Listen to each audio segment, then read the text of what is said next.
Chapter 7. Here's another princess rescue story I'm getting mixed up in, thought Haroun, yawning sleepily. I wonder if this one will go wrong, too. He didn't have to wonder for long.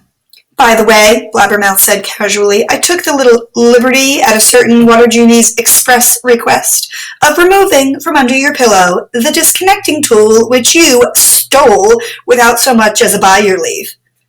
Haroun, aghast, searched frantically through his bedclothes, but the disconnector was gone, and with it the means of getting an interview with the walrus in order to get Rashid's Storywater subscription renewed. I thought you were my friend, he said accusingly. Blabbermouth shrugged. Your plan's totally out of date anyway, she replied. If told me all about it, but your father's here himself now. He can sort out his own problem. You don't get it, Haroun sadly said. I wanted to do it for him. There was a fanfare of trumpets from the pleasure garden. Haroun jumped out of bed and ran to the window.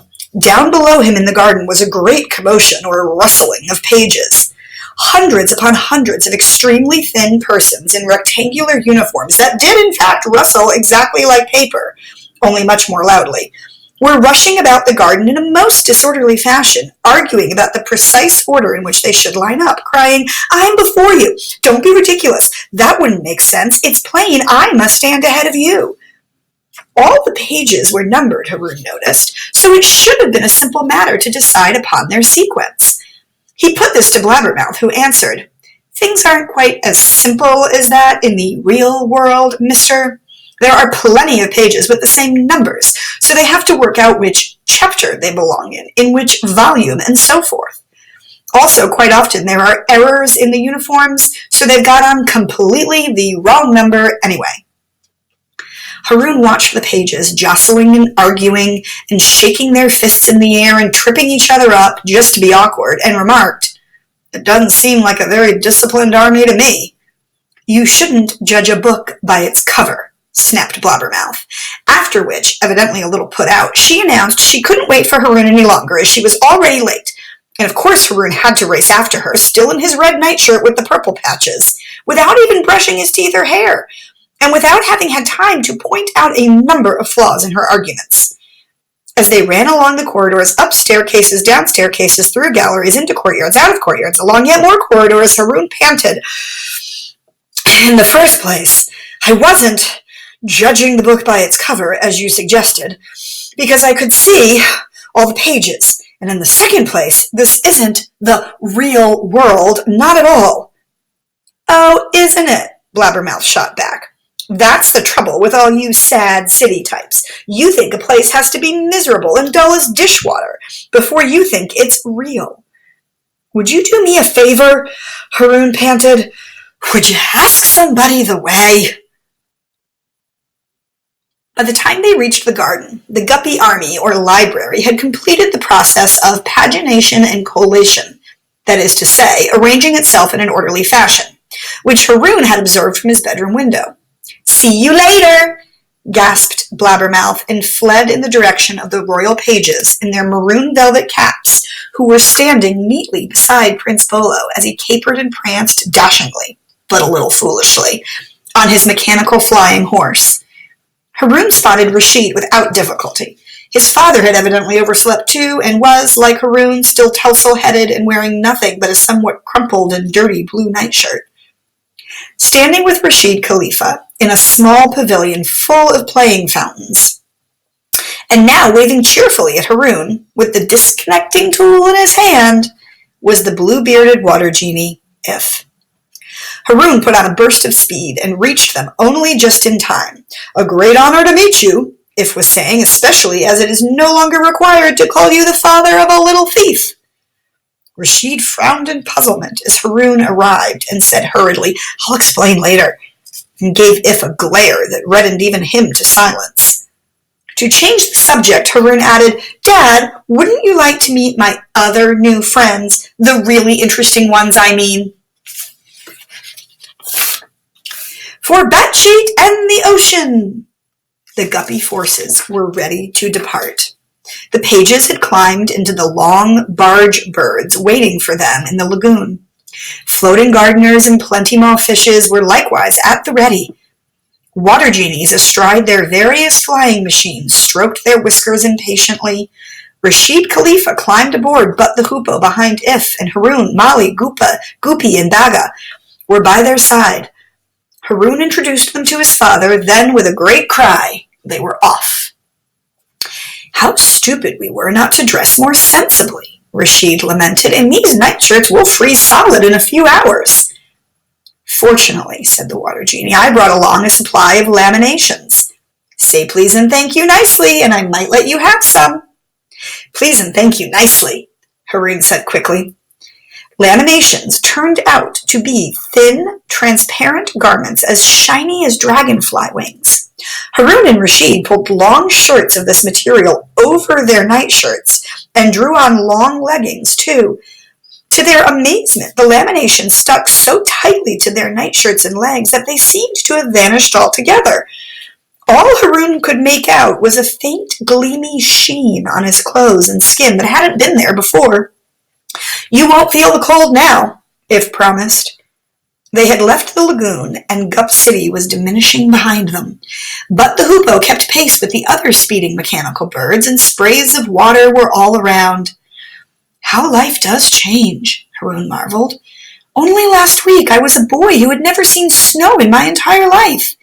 And now here I am, heading into an ice wilderness on which the sun never shines, wearing nothing but my night clothes, and with some strange transparent stuff as my only protection from the cold. It's a case of out of the frying pan into the fire. Ridiculous, said But the Hoopoe, having read Haroun's mind. A case of out of the fridge and into the freezer, you mean?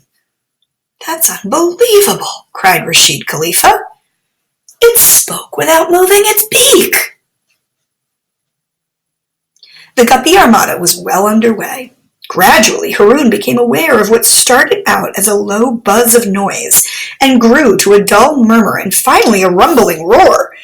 It took him a while to recognize that this was the sound of guppies engaged in non-stop conversation and debate of growing intensity. Sound carries over water, he remembered, but this quantity of sound would have carried over even a dry and barren waste. Water genies, floating gardeners, plenty-moth fishes, and pages were loudly arguing over the pros and cons of the strategy to which they were committed. Goopy and Baga were as vocal on the subject as any of the other plenty-moths, and their bubbling cries of dissatisfaction grew louder as they moved further and further toward the twilight strip and the land of Choop beyond. Saving Batshit, what a notion! What matters is to save the ocean. That's the plan to set in motion. Find the source of the poison potion. The ocean's the important thing, worth more than the daughter of any king. Haroun was rather shocked. Sounds like mutinous talk to me, he suggested. And If, Goopy, Baga, and Mali found that very interesting indeed. What's mutinous? Asked If, curiously. Is it a plant? Mali inquired. You don't understand, Haroun tried to say. It's an adjective. Nonsense, said the water genie. Adjectives can't talk. Money talks, they say. Haroun found himself arguing. All this argument around him was proving infectious. So why not adjectives? Come to that, why not anything? The others fell silent for a sullen moment and then simply changed the subject back to the issue of the day. Which should take priority, saving Batshit or the ocean? But Rashid Khalifa gave Haroun a wink, which made him feel a little less crushed. The sounds of heated quarreling came across the water from the barge birds. I say it's a wild goose chase to go after Batshit. Yes, and once more, she looks like a wild goose, too. How dare you, sirrah? That's our beloved princess you're talking about. Our estimable Prince Bolo's intended and beauteous bride. Beauteous? Have you forgotten that voice? That nose? Oh, those teeth. Okay, no need to go into that. Haroun noticed that old General Kitab himself, mounted on a winged mechanical horse very like Bolo's, was flitting from barge bird to keep in touch with the various discussions. And such was the freedom evidently allowed to the pages and other citizens of Gup that the old general seemed perfectly happy to listen to these tirades of insults and insubordination without batting an eyelid. In fact, it looked to Haroun as if the general was, on many occasions, actually provoking such disputes, and then joining in with enthusiastic glee, sometimes taking one side, and at other times, just for fun, expressing the opposite point of view. "Pooh, what an army," Haroun mused. "If any soldiers behaved like this on earth, they'd be court-martialed quick as thinking." But, what is the point of giving persons freedom of speech?" declaimed But the Hoopoe, "if you then say that they must not utilize same? Is it not the power of speech the greatest power of all? Then surely it must be exercised to the full." "It's certainly getting a lot of exercise today," Haroun replied. "I don't believe you guppies could keep a secret to save your lives." "We could tell secrets to save our lives, however," it replied. "I, for example, know a large many secrets of great juiciness and interest." "I also," But the Hoopoe said without moving its beak.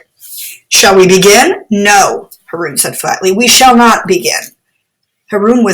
Rashid was beside himself with delight.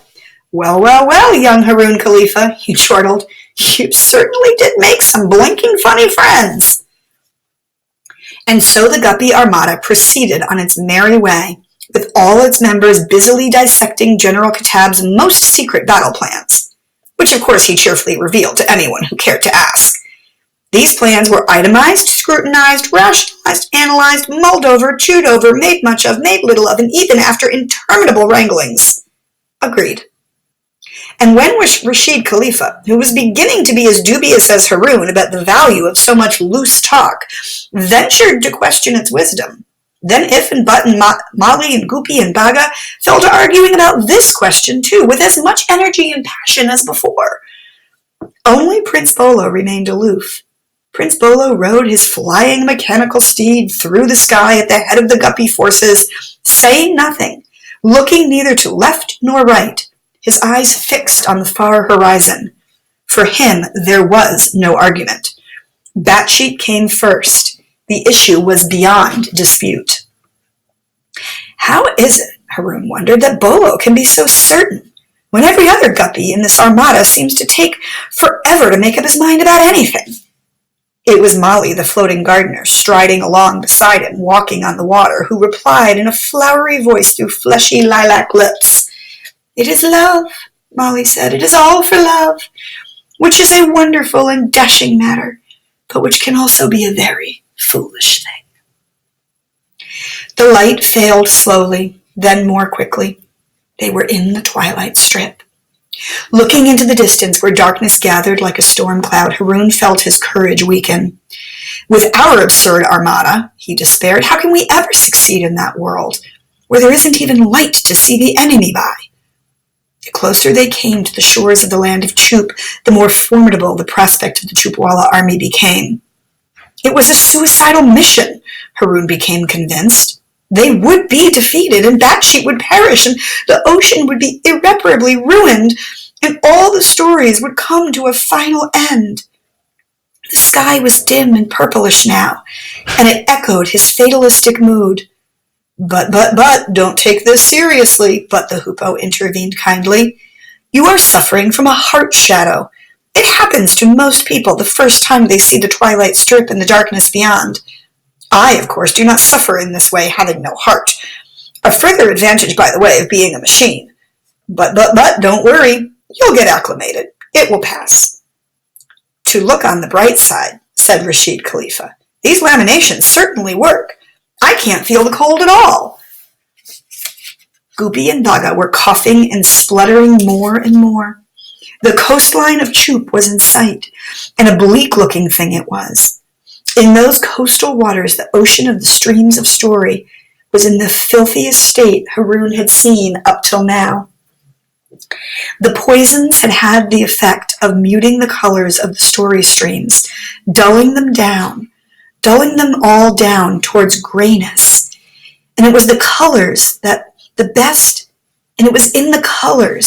best part of the stories in those streams were encoded. Their vividness, lightness, and vivacity.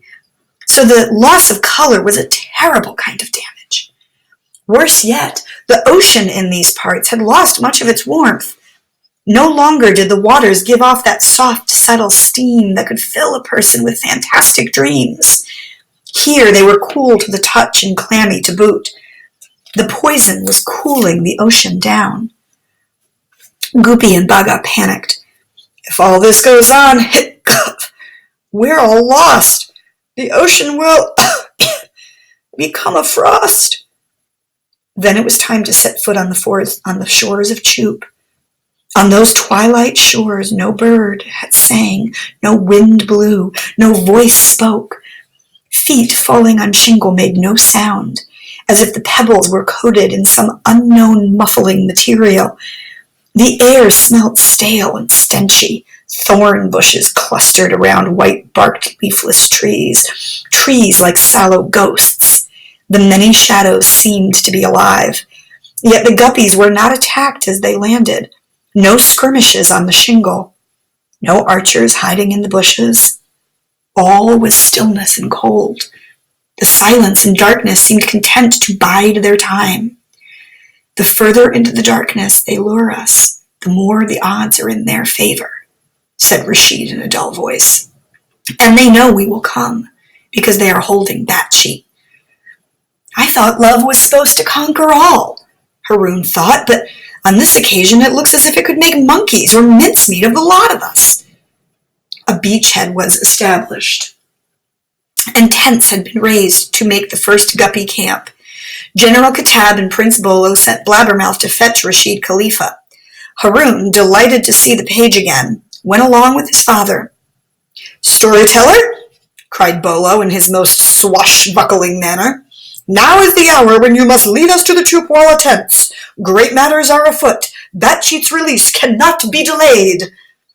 Haroun and Blabbermouth, along with the general, the prince, and the Shah of Blah, went stealthily through the thorn bushes to scout out the neighborhood, and after a short time Rashid stopped and pointed without saying a word. There was a small clearing up ahead, and in this leafless glade was a man who looked almost like a shadow, and who held a sword whose blade was as dark as night. The man was alone, but turned and leapt and kicked and slashed his sword constantly, as though battling an invisible opponent. Then, as they drew nearer, Haroun saw that the man was actually fighting against his own shadow, which in turn was fighting back with equal ferocity, attention, and skill.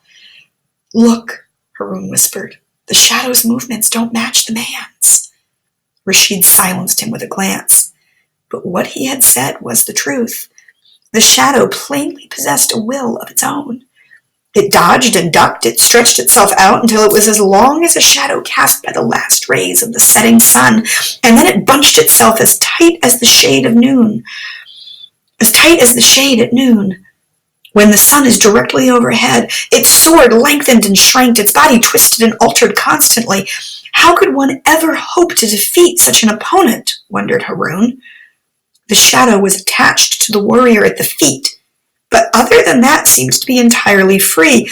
It was as though its life in the land of darkness, of being a shadow concealed in shadows, had given it powers undreamt of by the shadows of a conventionally lit world. It was an awesome sight. The warrior was a striking figure, too. His long, sleek hair hung to his waist in a thick ponytail. His face was painted green with scarlet lips, exaggerated black brows and eyes, and white stripes on his cheeks. His bulky battle dress of leather guards and thick, high thigh and shoulder pads made him seem even larger than he truly was. And his athleticism and swordsmanship were beyond anything Haroun had ever seen. No matter what tricks his shadow played, the warrior was its equal, and as they fought each other, standing toe to toe, Haroun began to think of their combat as a dance of great beauty and grace. A dance danced in perfect silence, because the music was playing inside the dancers' heads. Then he glimpsed the warrior's eyes, with a chill struck at his heart. What terrifying eyes they were. Instead of whites, they had blacks, and the irises were gray as twilight, and the pupils were white as milk. No wonder the Chupwalas like the dark, Haroun understood. They must be blind as bats in the sunlight, because their eyes are the wrong way round, like a film negative that somebody forgot to print. As he watched the Shadow Warriors' martial dance, Haroun thought about this strange adventure in which he had become involved. How many opposites are at war in this battle between Gup and Choop? He marveled. Gup is bright and Choop is dark. Gup is warm and Choop is freezing cold. Gup is all chattering and noise, whereas Choop is silent as a shadow. Guppies love the ocean. Choopwalas try to poison it. Guppies love stories and speech. Choopwalas, it seems, hate these things just as strongly. It was a war between love, of the ocean or the princess, and death, which was what the cult master Haroun Ch had in mind for the ocean and for the princess too. But it's not as simple as that, he told himself, because the dance of the Shadow Warrior showed him that silence had its own grace and beauty, just as speech could be graceless and ugly, and that action could be as noble as words, and that creatures of darkness could be as lovely as the children of the light. If Guppies and Choopwalas didn't hate each other so, he thought they might actually find each other pretty interesting. Opposites attract, as they say.